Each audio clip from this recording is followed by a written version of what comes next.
Do y'all think the word genius is used too often in anime to describe characters? Like, do you feel like every character finds like some sort of has like a genius tag?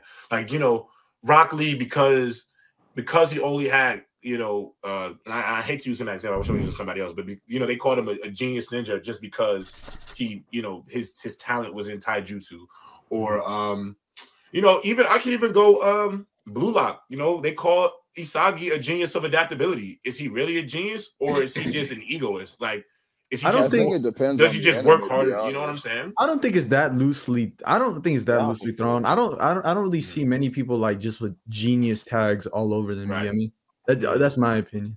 Like in terms of Naruto, the word genius is thrown around like just off the top of the brain for at least a good 7 different characters. Yes, exactly. So it's kind of like you have to break down within that parameters. Like, what do you define a genius? What goes within talking about a genius? It's like, well, I can talk about somebody like Minato and then compare him to somebody like Orochimaru and be like, well, those are 2 distinct geniuses in the verse of Naruto. But I look at Orochimaru as being more of like a scientific genius. And then somebody like Minato is being more of like a tactical battle genius. You know what I'm saying? Like, so it's like they're both geniuses within the respective rights, but it's like, how do you truly clarify the right genius in that regard? Well, is the character ever just smart? I think Bakugo blurs the line of reaction and genius. But the problem is that he's majority instincts though. Do you remember when he was fighting Shigaraki and Best Genius was like, how the hell is he still just calling out, dissecting like the moves? Wouldn't that be tactics though? Like you just adapt and you can like battle tactics. You can assess situations. That's your battle IQ. Yes, you can assess the situation so fast that it's technically strategy because like you see something happen, you come with a strategy for it on the fly. Do you guys think instinct and genius are hand in hand? Because like if you look at Bakugo, I think he might be majority. Like Gon and Bakugo are like characters that are majority instinct, but their instincts are so adept that I do think you look at it as like they're thinking all of this shit out when they're really just reacting to all of it. Well, the problem is that everybody has instincts, and everybody's instincts are people just ignore them for the most part. The thing is, what they have naturally is something that a lot of warriors really have. So I wouldn't say not necessarily, but when I think about the word genius, I think they just use that shit as a plot device to kind of just explain how powerful somebody is.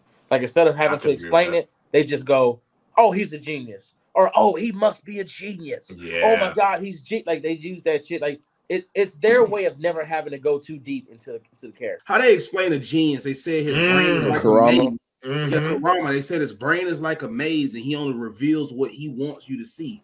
So when you try to like, because they show dude had like a mental mind reading ability, and it was like just so hard to hone in on Kurama because he was always thinking of, so like you said, A through Z, so many outcomes, and then he was so smart with it. He know that he always go be thinking, so he always go let you see what you want to see. Same thing, but with Yusuke though, he was more so the reaction, but it could come off like he thinking because he's so hell driven to show you he can fight. You know what I'm saying? Hold on, I just want to make this very clear.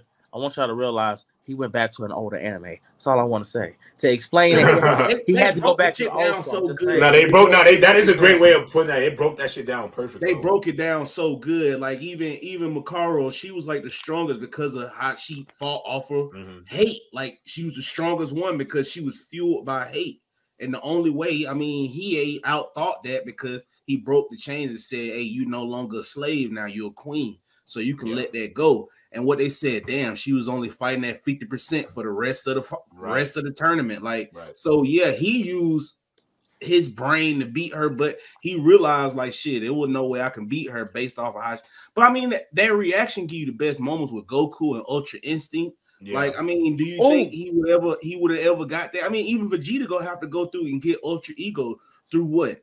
But his is gonna be through like battle tactics. Battle tactics. But it ain't no, Vegeta always had thought. He always trying to. I think Vegeta's smarter than Goku.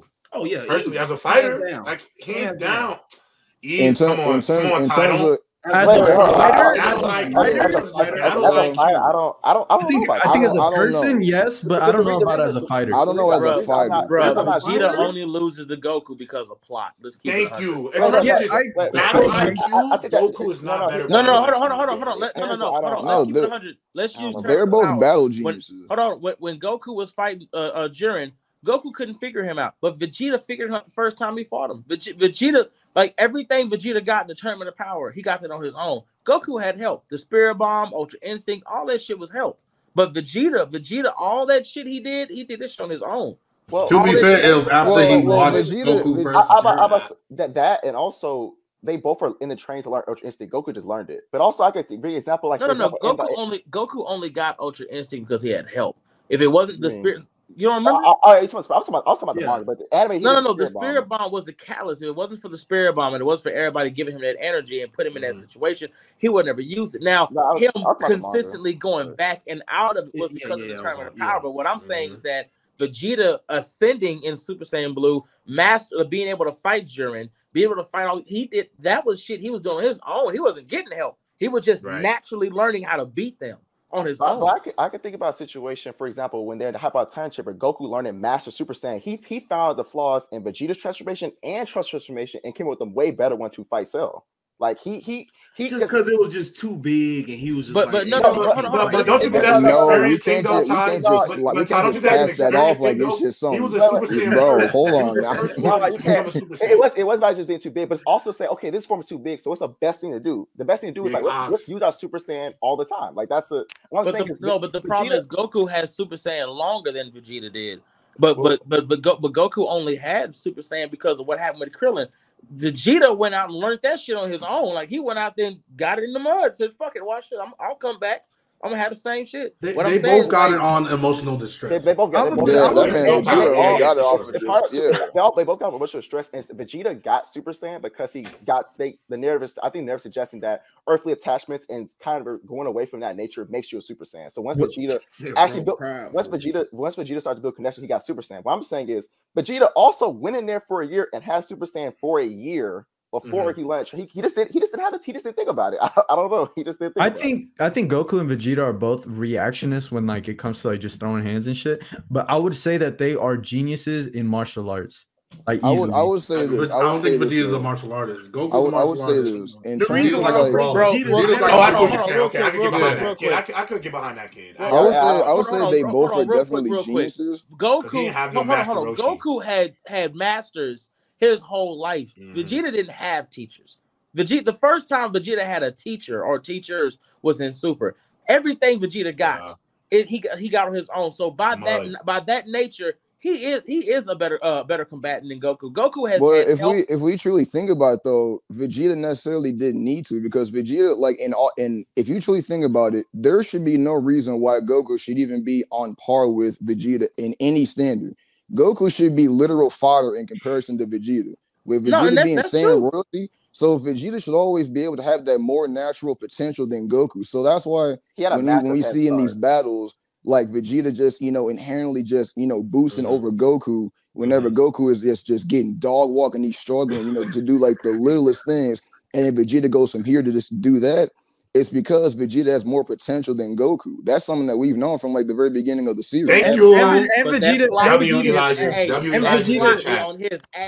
the chat. And Vegeta didn't need a master because of all the fighting he did with, like, in general, and all the hyperbolic time. He was gifted when he was a child. That motherfucker was killing. He was a killer as a baby. Y'all remember that shit? Yeah. What's Prince Vegeta doing? What he does best, killing. It's the player choice way. Yeah, them boys don't get it started. The player choice way.